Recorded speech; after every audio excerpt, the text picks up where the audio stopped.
بسم اللہ الرحمن الرحیم۔ سے آلودہ ہے۔ جب بندہ گناہوں سے آلودہ ہو گیا، گویا اس کا جسم بدن میل کچیل میں چلا گیا، دل کالا ہو گیا، دل پہ نقطے پڑ گئے، دل بیمار ہو گئے، دل مریض ہو گئے، کفل پڑ گئے، مورے لگ پتھر ہو گئے، یعنی پورے کا پورا بدن بدبودار ہے، پورے کا پورا بدن مریض ہے، پورے کا پورا بدن گندا ہو چکا ہے۔ اب گندے بدن والے بھی معاشرے میں علماء کے پاس، مولویوں کے پاس آ کے کہتے ہیں فلاں تسبیح بتائیے، کوئی تسبیح بتائیے، کوئی وظیفہ بتائیے، ان کو بتایا جاتا ہے سبحان اللہ پڑھا کرو، الحمدللہ، انشاءاللہ اس کے فضائل کے حوالے سے موقع ملا تو کبھی گفتگو کریں گے۔ یہ تسبیحات کیا گناہوں سے لتھڑے ہوئے جسم کو، گناہوں سے آلودہ جسم کو اس طرح فائدہ پہنچا سکتی ہیں جو فائدہ گناہوں سے پاک جسم کو پہنچائیں گی؟ اس کی مثال محدثین نے یوں بیان کی ہے کہ یہ جو استغفار ہے یہ بنیادی طور پہ صابن اور سرف کا کردار ادا کرتا ہے۔ آپ کے کپڑے میل چیل سے بھر جائیں، گندے غلیظ ہو جائیں، استغفار کرتے رہے تو اللہ تعالیٰ یہ میل کچیل اس سے دور کر دے گا۔ اب ریکوائرڈ ہے، اب ان کپڑوں کو ریکوائرڈ ہے کہ یہ کپڑے میل چیل سے پاک ہو گئے تو ان کے اوپر خوشبو بھی لگے، ان کے اوپر پرفیوم بھی چھڑکی جائے۔ وہ پرفیوم تسبیحات، تحلیلات، اللہ اکبر تکبیرات اور لا حول ولا قوت الا باللہ اور درود پاک وہ ہیں۔ اگر ایک بندہ کوشش کرے کہ میں صرف تسبیحات سے ہی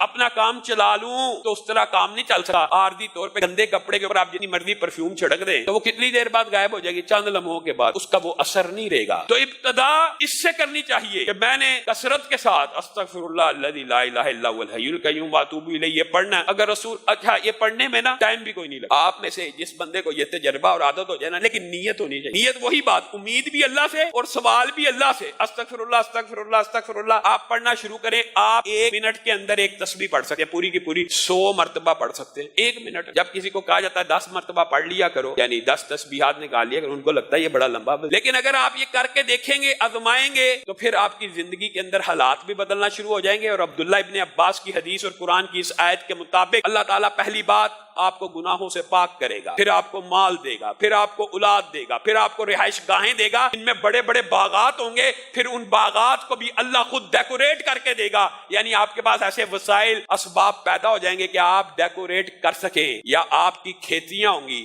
آپ کے باغات ہوں گے جن پہ وافر پھل آئے گا، یعنی ہر طرف سے رزق کی بارش کہاں سے آئے گی؟ اس استغفار سے آئے گی۔ اور سید الاستغفار، سید الاستغفار ایک وظیفہ ایسا بھی اللہ رب العزت نے نبی کریم کے ذریعے ہمیں بتایا ہے کہ جو بندہ بھی 1 مرتبہ صبح، صرف 1 مرتبہ، 10 20 100 دفعہ 1 مرتبہ شام کو پڑھ لے تو اللہ تعالیٰ نہ صرف اس کو گناہوں سے پاک کر دیتے ہیں بلکہ جنت الفردوس میں داخل کر۔ آپ اور میں یاد تو کرتے نہیں، سب جائیں بخاری شریف اٹھائیں، سید الاستغفار دیکھیں کیا کہاں لکھا ہے، پڑھیں اللہم انت ربی لا الہ الا انت خلقتنی وانا عبدک وانا علی عہدک ووعدک ما استطعت اعوذ بک من شر ما صنعت ابوء لک بنعمتک علی وابوء لک بذنبی فاغفر لی فانہ لا یغفر الذنوب الا انت۔ یہ یاد کرنا مشکل نہیں ہے، بعض روایات میں لفظ ابوء لک بذنبی اور بعض میں ابوء بذنبی، دونوں میں کوئی فرق نہیں، 19-20 کے حرف کے فرق سے دونوں روایات میں آپ پڑھیں۔ یہ سید الاستغفار ہے، آپ اس کو صبح 1 دفعہ پڑھیں، 1 دفعہ شام پڑھیں، اپنی زندگی کا معمول بنائیں کہ ہم نے استغفر اللہ کی جو تسبیح ہے نیت کے ساتھ، ارادے کے ساتھ، گناہ نہ کرنے کے عزم کے ساتھ، ہمیشہ کے لیے چھوڑنے کی نیت کے ساتھ، اس گناہ کے اوپر نادم ہو کے کرنا ہے تو اللہ رب العزت یہ سارے کے ساری 6 کی 6 برکات آپ کے اوپر نازل کر دے گا۔ لیکن اگر آپ کی نیت میں گناہ چھوڑنا نہیں ہے، اس کے اوپر یہ ارادہ کہ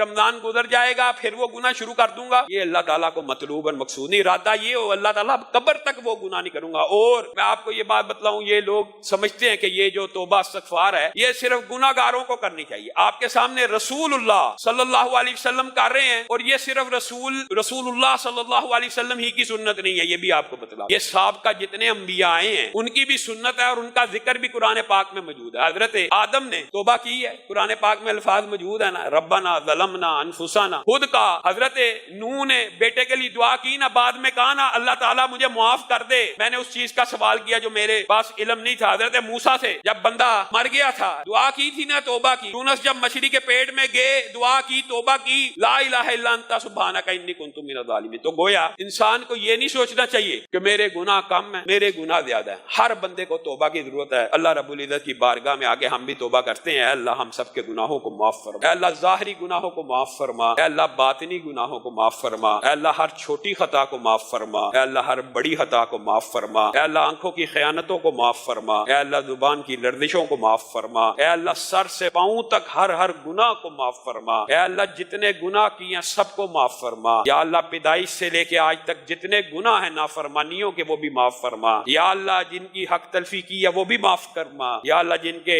حق دینے والے ہیں ان کے حق دینے کی توفیق عنایت فرما یا اللہ، جنہوں نے ہمارے حق دینے ہیں ان کو بھی ادا کرنے کی توفیق عنایت فرما یا اللہ، ہم سب کے گناہوں کو معاف فرما یا اللہ، ایک ایک پائی اتارنے کی توفیق نصیب فرما یا اللہ، مشکلات کا بائی شکار ہیں، ہر روز کہتے ہیں دعا کرے یا اللہ ان کی مشکلات کو دور فرما یا اللہ، ان کی مشکلات کو دور فرما یا اللہ، جن کے پیسے پھنسے میں ان کے پیسوں کو یا اللہ ان کے پیسوں کو ادا کروا یا اللہ، ان کے پیسوں کو واپس لوٹا یا اللہ، جتنے لوگ پریشان ہیں یا اللہ ان کی پریشانیوں کو دور فرما یا اللہ، ہم سب کو رزق حلال فراہ نصیب فرما یا اللہ، ہم سب کو رزق حلال فراہ نصیب فرما یا اللہ، آپ سے التجا ہے یہ استغفار کا درس پڑا یا اللہ، سر سے لے کے پاؤں کے ناخن تک جسم کے جتنے اعضاء نے جو گناہ کیے ہیں یا اللہ سارے ہی معاف فرما یا اللہ، اس نیت پہ توبہ کرتے ہیں آج کے بعد گناہ نہیں کریں گے یا اللہ، سارے ہی معاف فرما یا اللہ، اس نیت پہ توبہ کر رہے ہیں یا اللہ کے اقرار بھی کرتے ہیں یا اللہ، اپنی جانوں پہ ظلم کر بیٹھے ہیں یا اللہ، جہالت سے ظلم کر بیٹھے یا اللہ، غفلت سے ظلم کر بیٹھے یا اللہ، شیطان لعین کے شر کا شکار ہو کے گناہ کر بیٹھے ہیں یا اللہ، معاف فرما یا اللہ، ہمارے جسموں کو گناہوں سے پاک فرما یا اللہ، چھوٹا بڑا ہر گناہ معاف فرما۔ سبحان ربک رب العزت عما یصفون وسلام علی المرسلین۔